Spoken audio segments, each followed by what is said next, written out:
사전 투표일을 하루 앞두고 마지막 TV 토론에서 성폭력을 묘사해 여성 혐오 발언을 했다는 비판을 받은 이준석 후보는 자, 그리고 권영국 후보님께 좀 여쭤보겠습니다. 이재명 후보님이 사실 가족 간의 그런 어떤 좀 특이한 대화나 이런 걸 하셔가지고 문제되신 건 아까 사과하시고 이렇게 했었는데요. 가장 또 놀라는 것이 만약에 어떤 사람이 여성에 대해 가지고 얘기할 때 여성의 어떤 성기나 이런 곳에 젓가락을 꽂고 싶다 이런 얘기했다 그러면 이거는 여성 혐오에 해당합니까? 아닙니까? 지금 이걸 묻는 취지는 잘 모르겠는데요. 기준은 매우 엄격합니다. 매우 문제가 되는 발언입니까? 아닙니까? 우리는 당연히 이제 성적인 학대를 한다든가 이런 부분에 대해서는 누구보다 엄격하게 정하고 있습니다. 이재명 후보님 동의하십니까? 시간을 충분히 주고 질문을 하시면 좋겠어요. 동의하시는지만 답하시면 됩니다. 동의 안 하시는 겁니까? 이런 발언이 문제 있다는 것을? 시간과 규칙을 지켜서 하시면 좋죠. 네, 이준석 후보의 주도권 토론 시간 여기서 마무리됐습니다. 어쨌든 우리 이준석 후보님은 주로는 그런 정부의 앞으로 나아갈 길, 국민의 더 나은 삶 이런 것보다는 그런 신변 잡기에 관심이 많으신 것 같은데 본인의 신변 잡기도 한번 되돌아보시기를 부탁드립니다. 어제 언론사 유튜브 채널에서 대선 후보 3차 TV 토론회를 시청하며 실시간 방송을 하던 정치 평론가들. 토론회 중반 여성 신체와 관련한 개혁신당 이준석 후보의 원색적인 발언이 나오자 장성철 씨가 이마에 손을 댄 채 고개를 떨굽니다. 오른편의 서용주 씨는 이 후보의 질문이 채 끝나기도 전에 퇴장 의미의 빨간 카드를 들어 올렸고 뒤이어 왼편의 박성태 씨도 같은 색 카드를 꺼내들었습니다. 시사평론가 김준희 씨는 이 후보의 발언을 듣고 굉장한 충격을 받았다며 상대 진영의 내로남불을 공격하려는 의도인 건 알겠으나 그런 단어까지 쓸 이유는 없었다는 의견을 내놓았습니다. 그러면서 앞으로 30년을 따라다닐 발언이라며 이 후보의 발언이 두고두고 문제가 될 것이라는 취지의 평가를 내놓았습니다. 그 단어를 씀으로 인해서 30년 동안 쫓아다니는 거예요. 이게 본인은 아니라고 생각을 하지만 어제 충격받아가지고 애하고 초등학교 애들하고 TV 토론 보다가 껐다라는 사람이 지금 부지기수예요. 제정신입니까? 이게 햄코 좀 그만 보고 정신 좀 차렸으면 좋겠어요, 진짜. 네. 이상돈 중앙대 명예교수도 방송은 물론이고 공적인 자리에서 올려서는 안 되는 단어를 거침없이 올렸다는 점에서 세계 정치사에 없는 기록을 세운 꼴이라며 미국 같으면 대선 후보가 F로 시작하는 단어를 토론에서 입에 올린 격인데 그 후보는 그것으로 끝이 났을 것이라고 밝혔습니다. 어제 대선 후보 3차 TV 토론에서 이준석 후보의 여성 신체 관련 발언이 큰 파장을 일으킨 가운데 개혁신당 내에서도 탈당한 당원들이 다수 나온 것으로 알려졌습니다. 28일 오후 2시 현재 개혁신당 홈페이지의 게시판에서 탈당으로 검색해보면 게시글이 100개 넘게 올라와 있습니다. 대부분 이 후보의 발언 이후 탈당을 신청한다며 올린 글들인데 한 당원은 이 후보의 발언이 너무 수치스러웠다며 개혁보수의 이미지와 전혀 다른 모습이었다. 바로 탈당 처리해달라는 글을 올렸습니다. 또 다른 당원은 누구보다 과거사에 얽매이고 정책보다는 네거티브 공세를 펼치는 걸 보며 대안이 안 된다고 생각했다며 오늘부로 이준석을 지지하지 않겠다고 적었습니다. 내일 탈당하겠다고 밝힌 한 당원은 창당 초기에 가입했는데 정말 수준 낮아서 못 참겠다며 후보부터 대변인까지 환상적이다. 그냥 커뮤니티에 저질스러운 글 올리고 낄낄거려라고 직격하기도 했습니다.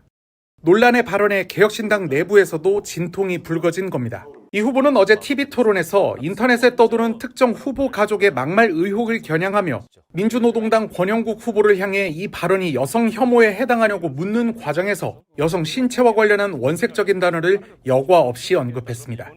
민주당과 민주노동당은 이준석 후보를 향해 대국민 사과와 후보 사퇴를 요구했으나 이 후보는 그 같은 언행이 실제 있었다면 당연히 검증이 필요하다며 물러서지 않고 있습니다. 저는 사실 제가 어제 원래 무슨 발언인지는 인터넷을 통해서 확인하신 분들이 많을 겁니다. 그런데 그 발언을 사실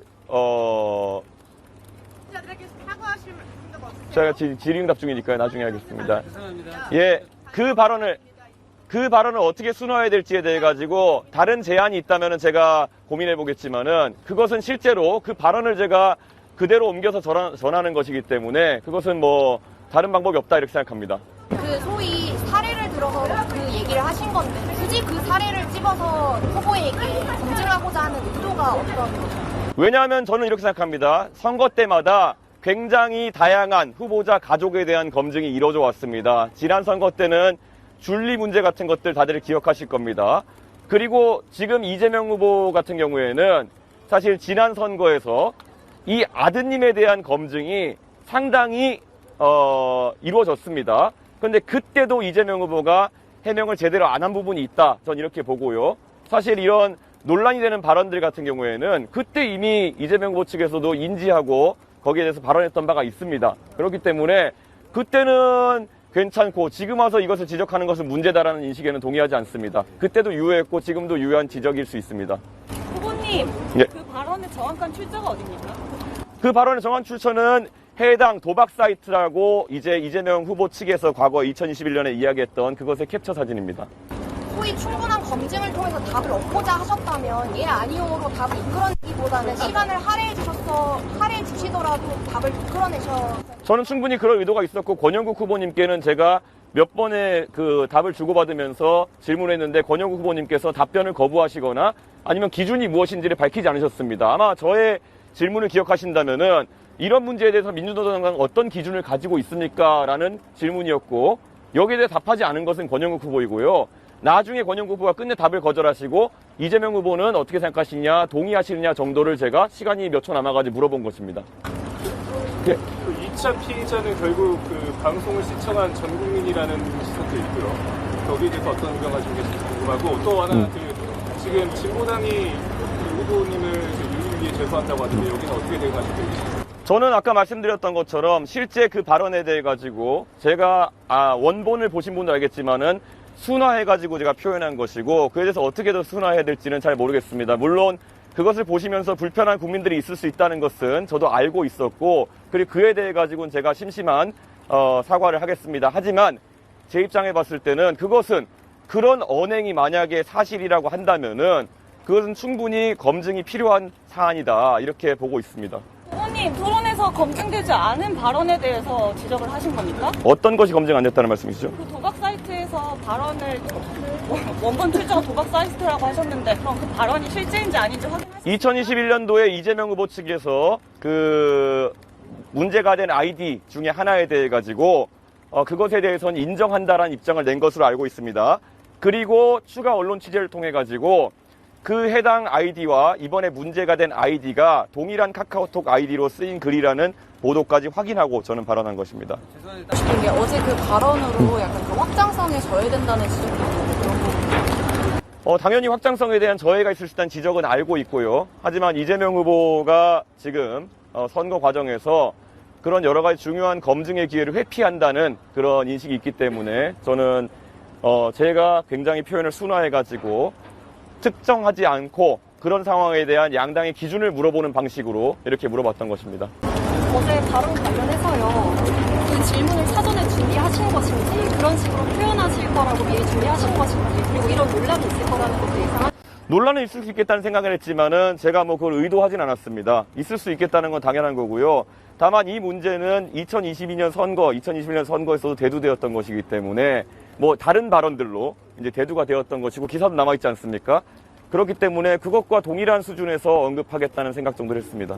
뭐 이준석이 이준석 했다라고 생각하고 저는 이준석이 더 이상 정치하면 안 된다라는 마음으로 다녔던 사람이기 때문에 한 분이 지금 벌써 변하신 거잖아요. 사실 허은하 같은 사람이 한 10명 있으면 이준석 후보가 더 이상 정치 못할 것 같다라는 생각을 했는데 이번에 보니까 어제 일로 대한민국의 거의 국민 반 이상이 다 허은하가 되셨더라고요. 그래서 정치 못하지 않을까 하는 생각을 좀 해봅니다. 근데 어제 같은 저런 증세가 네. 쭉 보셨던 증세가 하나 발현된 거예요? 아니면 또 특이한 짓을 또 하나 더 증세를 만든 거예요? 되게 익숙한 장면이고 그래요? 네, 한 그래요? 5, 60% 정도 봤다고 생각하시면 됩니다. 저거는 50%에 네, 불과하다. 제가 한 6개월, 7개월 겪었을 때는 더 있어요. 이준석을 그래도 아직까지 합리적 보수라고 생각하는 사람 많습니다. 그리고 이준석이 마지막에 남아있는 정치적 자산 그래도 계엄과는 맞서 싸우지 않았냐. 그 마지막에 남아있는 정치적 자산이야. 그런데 시끄러 임마 영상으로 나는 끝났다고 보는 입장입니다. 그리고 어제 저희가 또 다루지 않았습니까? 이준석은 계엄 당일에 강남에서 술 마시고 바로 국회로 간 게 아니라 계엄 터지고 나서 집에 가서 샤워하고 옷 갈아입고 갔어. 이게 본인이 밝힌 거야. 누가 캐낸 게 아니에요. 본인이 기자한테 얘기를 한 거야. 그거를 이제 어제 저희 또 이 부분을 다뤘는데 네. 이것을 어제 이재명 후보가 또 물어봅니다. 왜냐? 지금 내란 선거잖아. 그렇죠. 그러니까 진짜 너 내란이랑 맞서 싸울 의지가 있었냐라는 정말 중요한 질문입니다. 맞아요. 그래서 어제 또 물어본 거예요. 네. 그 장면 보고 옵니다. 계엄 해제하는 날 거기서 정족수가 찼으니까 자기는 뭐 다투고 있었다 뭐 그런 취지예요. 그런데 이거 정말 중요한 국가지 대사 아닙니까? 강남에서 술 드시다가 바로 국회로 온 것도 아니고 집에 가서 옷 갈아입고 샤워하고 그러고 지금 국회에 와서 다시 또 확인하면서 안 들어가고 그 다툼하면서 시간을 보냈다는 거잖아요. 다른 사람들은 국민들은 슬리퍼 신고 막 슈퍼 나왔다가 우다닥 이 국회로 쫓아온 사람도 있고 옷도 제대로 못 입고 온 사람들이 많았고 의원들 중에도 화장도 못한 여성 의원들이 그냥 국회로 바로 쫓아와서 담 넘고 여성들이 했는데 이준석 후보는 술 드시다가 그때 알아서 집에 가서 샤워하고 거기서 이렇게 시간 끌고 있었다는 게 도저히 납득이 안 되는데 해명을 한번 해봐 주시죠. 집에 가까운 위치에 있었고 그럼 그때 들어오지 않은 민주당 의원 17명은 어떤 분들입니까? 땀 얘기하지 말고 본인 얘기를 해보세요. 아니요. 같은 기준을 적용하셔야죠. 아니 내가 물어본 건 본인 얘기예요. 자꾸 논점을 흐리지 뭘 마세요. 원하시는 건지 모르겠어요. 그러니까 왜 제가 그랬냐고 물어보죠. 저를 도덕적으로 비난하시려는 겁니까? 아니면 어떤 기준을 잡으시는 겁니까? 질문에 답을 하시는 게 좋지 않겠어요? 그러니까 무엇을 문제 삼으시는 아니 왜 집에 가서 샤워하고 그렇게 여유 있게 했냐? 나라의 운명이 달린 여유 있게 하지 않았습니다. 즉시 가서 즉시 나왔습니다. 샤워했잖아. 글쎄 그게 그렇다고 즉시 어떻게 하니까 해. 그렇게 알겠습니다. 긴밀하게 민주당 의원 두 분이랑도 소통하고 있었습니다. 네, 계속. 됐습니다. 저기서 이제 국민들이나 이재명 후보가 듣고자 하는 그 문제의식은 뭐냐면 국회의원이라는 헌법기관이 그렇죠. 불법 계엄이라는 중대사를 만나서 어떤 선택과 어떤 행동을 했느냐. 그렇습니다. 너의 판단의 중심은 어디에 있었느냐를 물어본 거예요. 그렇습니다. 근데 얘 행동을 보면 판단의 중심 난 빨리 씻어야지. 얘 있었고 1번. 2번은 카메라에 나와야지. 그거잖아요. 네. 결국 나와 있는 게. 그럼 이게 지금 헌법기관으로서 그 상황에서 해야 될 책무냐고. 그러니까 여기서 의결정족수가 다 찼기 때문에 나는 바깥에서 그러고 있었다? 이게 무슨 말이야. 의결정족수 차면은 국회의원들은 그다음부터는 더 이상 뭐 아무 일도 안 하면 됩니까? 말도 안 돼. 그건 정답지 그러니까 이거는 보고 사후적으로 하는 말이잖아요. 글쎄 말이에요. 저 질문을 했던 것은 또 국회의원이 아니라 대선 후보잖아요. 맞습니다. 대선 후보니까 또 물어봤는데 저렇게 빠져나가기 수법을 쓰고 그리고 두 번째는 진짜로 TV 나오는 것밖에 생각 안 하는 것 같아요. 그래서 카메라 있는 곳에서 자기 목소리 내려고 그렇지. 했던 거고 마지막은 사람을 귀히 쓰지 않아요. 그래서 본질이야. 그죠 자기 보좌진한테 그렇죠. 시끄러 임마라고 하는 게 어디 있습니까? 그것도 자기 보좌진 아니라는 거 아니에요? 네, 천하람 알고 의원실의 있잖아요. 보좌진입니다. 그러니까 혹시 고소당하실까 봐 내가 지금. 네, 맞아. 천하람 자기 보좌. 의원실의 보좌진입니다. 지가 알고 지내던 네, 무슨 잘 아는 보좌진이라고. 예. 친구인데 그 친구가 얼마나 답답했으면 왜냐하면 천하람은 말이에요. 그 전에 들어갔거든요. 말씀하신 계엄 거죠, 지금. 당일날. 예. 당일날 1시 좀 넘어서 제가 들어갔었어요. 저희도 밖에서 막 소리 지르다가 당대표들 해가지고 들여보내주셔가지고 들어가서 상황을 봤는데 본회의장에 그때는 이준석 후보가 있더라고요. 근데 이준석 후보가 있는데 조국 그 대표. 의원님하고 네. 대표하고 다 같이 이렇게 모여 있는 곳에 있었어요. 그래서 저는 당연히 투표를 한 줄 알았어요. 그러면서 막 주도하듯이 하는 그런 거기서는 것들이 또 있었단 말이지. 진짜. 그래서 저는 정말 투표를 안 했다고 생각도 못했어요. 그 진짜? 증거 사진을 제가 갖고 있고. 그런 다음에 제가 그러면 이제 이 상황이니까 국힘에 가서도 얘기를 좀 하셔라. 저기 한동훈 대표도 와 있더라. 이런 얘기를 했었거든요. 근데 막 모르는 척하다 나중에 나와서 그 한동훈 대표하고도 이야기를 한 거 아닙니까? 근데 이야기를 하려 그러는데 이야기를 못 한 것 같아요. 그때 국힘 사람들이 뭐 웃고 있었다. 라는 식으로 하면서 또 거짓말을 하면서 그때 국힘을 비하했었던 경우가 있었습니다. 진짜 최악. 그러니까 최악이야. 모든 게 다 거짓말. 그러면서 이제 본인은 안전할 때 들어가고 들어가고 나서 그 다음에 뭔가의 알리바이를 만들기 위해 야당 대표들과 다 모아가지고 모양을 내고 그 다음에 이제 국힘 공격까지 하는. 야 정말 대단하다. 나 너무 싫다 진짜 너무 싫어. 야당 대표인데 간 것도 거기 가야 사진 찍히니까 간 거. 그렇죠. 다 같이 당연히 그런 모여 거잖아. 있으니까 사진 그때는 찍히니까. 이제 분위기 파악을 할 수가 있잖아요. 그렇죠. 이제 흐름은 이쪽이구나. 자 그리고 이준석은 정말 윤석열이랑 똑 닮았습니다. 윤석열은 항상 자유를 강조하면서 총으로 국민의 자유를 억압하려 했죠. 윤석열의 부인 김건희가 주가 조작으로 23억 벌어갔는데 윤석열은 주가 조작 엄단하겠다고 얘기하죠. 그랬잖아. 근데 이준석이가 어제 그 모습을 보여줬어. 대한민국에 허은하가 살고 있는데 이준석이 감히 겁도 없이 정당 민주주의를 언급합니다. 야, 나 이거 진짜 나는 그 자체였어. 대한민국에 허은하가 살고 있잖아. 근데 걷다 대고 정당 진짜야? 민주주의를 얘기해. 그 기사를 못 봤네. 와, 나 요거 완전 돌아버린 줄 알았거든요. 저 KTX 타고 대구에서 올라오다가 벌떡 일어나서 그렇지. 나 진짜 너무 놀랐어. 자, 그 장면 영상으로 보겠습니다. 헌법 8조 잘 아시죠? 예, 뭐 조문은 정확하게 기억 못 하겠네요. 말씀해 보세요. 예. 정당에 관한 부분이니까 뭐 법과도 같은 것입니다. 당원 같은 것을 막 바꾸고 그러세요. 더불어민주당은 역사에 없을 정도로 당원 중심의 민주적 정당으로 바뀌었고 강하고 유능한 정당으로 바꿔서 대한민국 정치사에서 가장 큰 야당의 승리를 이뤄냈고 가장 강력한 수권 정당이 됐습니다.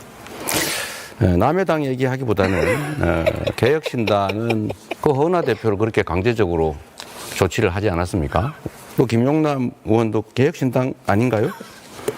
그리고 당내 자금 사용 관련해서 부패 혐의로 고발당하고 그랬던 것으로 아는데 좀 그런 점도 살펴보시기 시간 바랍니다. 지났다니까요. 예. 자, 그리고 윤석열과 또 똑 닮은 모습. 국회를 무시했던 윤석열과 너무나도 닮아 있어. 이준석이. 뭐였지? 이거는 근데 난 너무 놀랐어요. 네. 이거는 자기 표에도 도움이 안 되는 말인데 진짜 이거 되게 충격적이고 굉장히 본질적입니다. 이 내란 조기 대선이라고 했죠. 네. 그것과 관련해서 굉장히 중요한 문제입니다. 함께 보시죠. 언론 인터뷰에서 대통령의 국회 해산권에 대해 긍정적으로 생각한다. 윤석열 전 대통령에게 그 권한이 있었다면 개업을 안 했을 것이다. 이렇게 말했어요. 와, 정말 이 얘기 듣고 무서웠습니다. 와. 이준석 후보의 말이. 윤석열이라면 국회도 해산하고 개업령도 선포하고 남았습니다. 대통령이 국회 해산권 가지고 있는 나라가 있습니까? 우리나라 역사를 보더라도 국회 해산은 이승만 때, 박정희 때, 전두환 때 다 독재 정권 때 한 일입니다. 이준석 후보의 이 얘기는 독재 정권으로 돌아가자는 얘기로 들려요. 국회 해산권이라는 건 실제 내각제 국가에서 많이 운영되는 거고요. 국회 해산권이라는 것이 뭐 가가지고 군대를 통해서 해산하는 게 아니지 않습니까? 해산되면 다시 선거를 하자는 의미로 국민의 민의를 묻자는 취지에서 도입되는 것이 국회 해산권인데요. 그게 내각제적 요소를 도입하는 것인데 거기에 대해서 반대하시면은 아까 네. 비례대표제가 20초. 맞지 않지 않습니까? 20초 드렸어요. 예, 20초 드리니까 이제 제가 얘기를 해야 돼요. 비난을 막 하셔놓고는 왜 어긋나십니까? 그렇게. 아니, 그러니까 자, 잠깐만 얘기 드리세요. 의원 내각제에서는 당연히 국회 해산권이 있죠. 총리 불신은 당연히 할 수 있고 서로 견제가 됩니다. 그런데 우리나라는 대통령제예요. 대통령제에서 국회 해산권을 준다는 것은 국회가 없어지면 견제 기능이 없습니다. 그러면 1인 치하가 되는 거예요. 대통령 1인 치하. 이게 독재를 지금 유도하고 있는 게 아니게 뭡니까? 국회가 없어지는데 선거를 다시 해야 되는데 왜 독재가 됩니까? 다시 선거를 하는 건데 국회가 그게 국회 해산권이 무슨 문제입니까? 라고 얘기를 하잖아요. 정말 헌법의 기본을 모르는 자야. 그 다시 선거만 하면은 그러면 국회 무조건 다 해산해버리면 됩니까? 그럼 선거했는데 대통령 정당이 패배했어. 야, 해산 다시 해. 내가 이길 때까지 다시 해. 아무리 내가 갖고 있는 상식을 다 동원해도 얘가 이상해. 내가 봐도. 청년 정치 다 배렸어. 다 배렸어요. 신인규, 자 김소연, 허은하 이 세 분이 살아온 경로나 이준석을 대하는 방식이나 이게 다 달랐던 다 사람들, 다른 입장도 사람이에요. 다 다르고 예, 맞아요. 결론이 똑같아. 쟤는 절대로 정치하면 안 된다. 그거는 이준석은요. 비전이 없어요. 비전. 그냥 악플 다는 사람이야. 이번에 토론 나올 때도 나 그냥 악플 달아서 이재명 후보 악마 한번 시켜보겠다. 그거예요. 예, 그거 하나 마음 맞아요. 갖고 들어온 거야. 그래서 그 귀한 시간을 그걸로 다 허비한 겁니다. 자, 처음부터 아주 불쾌했는데 그 장면부터 일단 보겠습니다. 올해 4월에 고등학교에서 이제 폭력 사건이 발생했는데요. 가해자가 피해자에게 했던 욕설인데 너희 어머니의 뭐 중요 부위를 어떻게 찍겠다 뭐 이런 얘기를 했다는데 저는 냉정하게 말해가지고 이거 누가 만든 말입니까? 저는 이렇게 이재명 후보의 욕설을 보고 따라하는 거 아니겠습니까? 오늘 이 자리에서 사과하실 의향이 있는지 그리고 이런 언어가 고조되는 것에 대해 가지고 어떤 대책이 있으신지 궁금합니다. 일단은 저의 부족함에 대해서는 그간에 수차 사과 말씀을 드렸고 뭐 다시 사과드리겠습니다.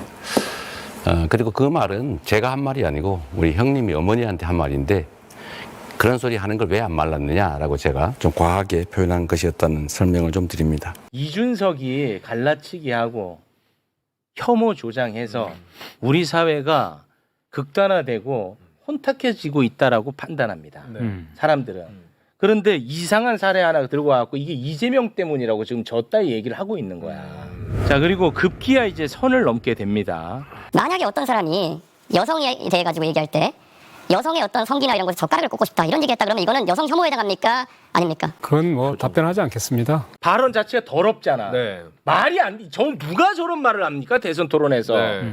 자, 그리고 어떤 사람이라고 표현해. 발언의 주체를 얘기를 안 합니다. 네. 비겁한 거지. 그렇죠.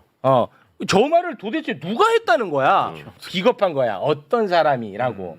그리고 뭐 아마도 뭐 이재명 대표를 악마하기 위해서 뭐 저 얘기 했겠죠. 근데 그거를 권영국 후보를 도구 삼아서 하고 있는 거야. 쿠션으로 쓰려고. 쿠션으로. 도구 삼아서 하고 있어. 교활한 거지. 저 발언을 공개적으로 문제 제기했던 최초의 집단은 가세현입니다.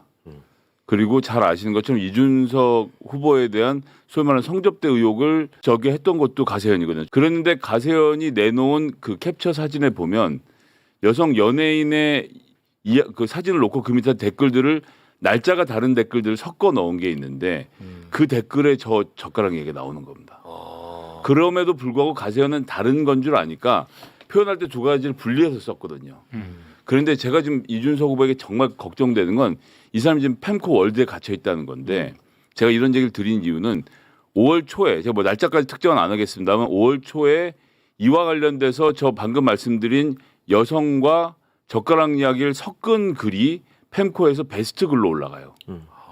그렇게 시간이 지나고 나서 우리는 아무도 모르잖아요. 사실 이런 얘기를 어떻게 알아요? 저도 그렇죠. 어젯밤에 이 일이 터지고 나서 여러 가지로 검색을 해보고 자료를 찾으면서 알게 된 건데 저 월드 안에 있는 사람들한테는 이 정도는 해도 되는 말인 거야. 그러니까 이 안에서 해도 되니까 공중파에 나가서 해도 되겠다라는 생각이 들은 건데 감수성이 굉장히 떨어져 그쵸? 있구나. 가세현마저도 분리해서 했던 이야기를 이게 펜코에서 뒤섞이다가 한 문장으로 엮어가지고 이런 말을 한 사람이 있는데라고 하면서 이재명 후보의 가족까지를 싸잡아서 악마화 시켰던 겁니다. 이건 근데 있을 수가 없는 일이죠. 요거 팩트도 또 중요하니까 왜냐하면 오늘 제가 이걸 다른 언론은 어떻게 다루나 농객들 어떻게 다루나 이렇게 봤어요? 제가 봤어요. 네. 근데 굉장히 좀 위험해질 수 있기 때문에 요건 제가 정확하게 갑니다. 네. 팩트도 중요하니까. 그럼요. 자, 결론만 여러분 아시면 됩니다.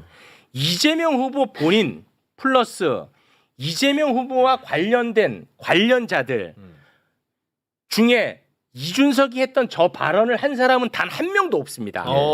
요거는 중요한 팩트거든요. 네. 그런데 마치 그런 말을 했을 가능성은 있는 것처럼 얘기하는 사람들이 있어. 그렇죠. 그래요. 뭐 그런 사람들이 있어. 네. 그럼에도 불구하고 어떻게 저런 말을 토론회에서 하냐 이렇게 이제 비판을 하는데 네. 팩트가 중요합니다. 다시 한번 정리합니다. 이재명 후보 본인 포함 이재명 후보를 둘러싼 관계자들 중에 이준석이 했던 저 발언을 한 사람 단 한 명도 없습니다. 이준석 스타일이에요. 저도 그런 식으로 많이 당했고 네. 악마화했던 모든 사람들이 저런 식으로 당했어요.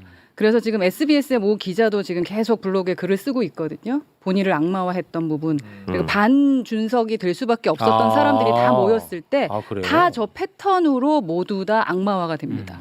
저 같은 경우도 뭐 비례달라고 울었다. 3시간 동안 그거 다 싹 다 거짓말입니다. 그런데 사람들은 그렇게 말할 수 있지. 그런데 그 말을 왜 이준석이 해? 이렇게 가잖아요. 그렇지. 그러니까 결국은 제가 한 게 돼요. 그렇지. 네, 내가 이것도 그거를 또 그런 거예요. 예, 맞아요. 그러니까 아주 나빠요. 그렇습니다. 상당히 나쁜 악마와 스킬이 있습니다. 예. 그게 이준석이죠. 그래서 이준석은 지금도요 이 스탠스를 계속 밀고 가고 있거든요. 네. 그러면서 화자를 얘기 안 합니다. 지금도 그건 이제 법으로 걸리니까. 그건 이제 박살 나는 거니까 화자를 얘기 안 해요. 그것도 비겁하네. 굉장히 비겁한 거야. 화자를 그래서 얘기 안 해요. 교활하다고 계속 그래 하는 거예요. 교활하다고 하는 거야. 지금도 이런 말을 누군가가 했다면 이거 검증해야 되는 거 아니야. 이 스탠스로 그렇죠. 가고 있어. 그렇죠. 화자를 얘기 안 합니다. 왜냐?